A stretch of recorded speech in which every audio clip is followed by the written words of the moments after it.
নিয়ে কথা বলবো। এক ভাইয়া বলে যে, "তুমি যে মেয়ে ছেলেদেরকে নিয়ে এত কথা বলো, তুমি কি নিজে ভালো?"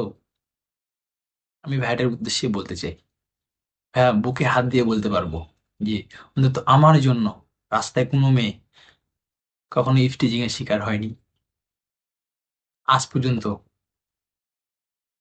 কোনো মেয়ের বুকে হাত দেওয়া তো দূরের কথা, গায়ে পর্যন্ত হাত দেয়নি। আমার বাবা-মা এমন শিক্ষা আমাকে দেয়নি।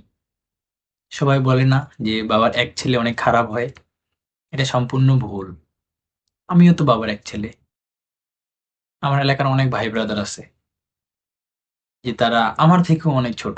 তারা বিভিন্ন নেশার সাথে জড়িত, বিভিন্ন খারাপ অবৈধ কাজের সাথে জড়িত। কিন্তু আমি তো না।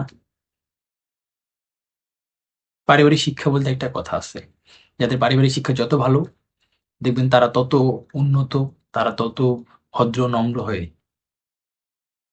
আমি আমার এলাকা নিয়ে একটা কথা বলি। আমার এলাকায় ৩০ থেকে ৪০ জন যুবক ছিল যারা ভালো পড়াশোনা করত। তো একসময় তারা ভালো থেকে খারাপের দিকে চলে যায়।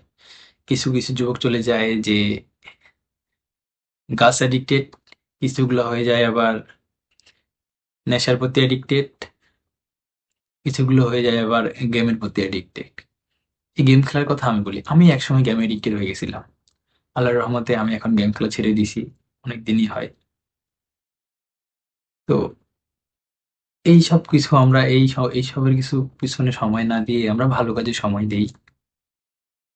আমার থেকে ছোট এই ৪০ জন, আমার এলাকায় ৪০ জন যুবকের মধ্যে হয়তোবা হাতে গোনা ৩ থেকে ৪ জন, যার মধ্যে একজন হয়তোবা বাইরে পড়াশোনা করতেছে, আর ২-১ জন ভাই হয়তোবা ভালো আছে।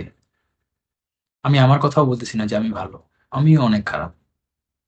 প্রকাশ্যে অপ্রকাশ্যে অনেক গুনাহ করে ফেলছি। জানি না আল্লাহ কখনো মাফ করবে কিনা।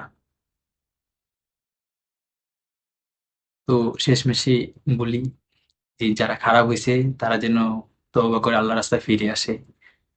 তারা যেন ভালো কিছু করে। তারা যেন আবার পড়াশোনা স্টার্ট করে। ২ দিনের দুনিয়া, মরে গেলে সব পড়ে থাকবে। এই সমস্ত কিছু করে কি হবে? সময় হোক, বয়স হোক, এমনিতেই বিয়ে হবে। আমার থেকেও আমার এলাকার ছোট ভাইয়েরা, আমার থেকেও অল্প বয়সী, তারা রীতিমতো বাসায় বিয়ের জন্য যে হারে চাপ দিচ্ছে বা ফ্যামিলিকে যে হারে পেইন দিচ্ছে, তারা বউকে নিয়ে আসে কি খাওয়াবে? তারা কি বউয়ের সমস্ত চাহিদা পূরণ করতে পারবে? তো আমি আমার এলাকার ছোট ভাইদের উদ্দেশ্যে একটা কথা বলতে চাই যে ভাই সবকিছু বাদ দাও, পড়াশোনা করো, প্রতিষ্ঠিত হও, সফলতা অর্জন করো। তোমাকে নারীর পিছনে না, নারী তোমার পিছনে ঘুরবে। আগে নিজেকে সফল বানাও, নিজে সফলতা অর্জন করো।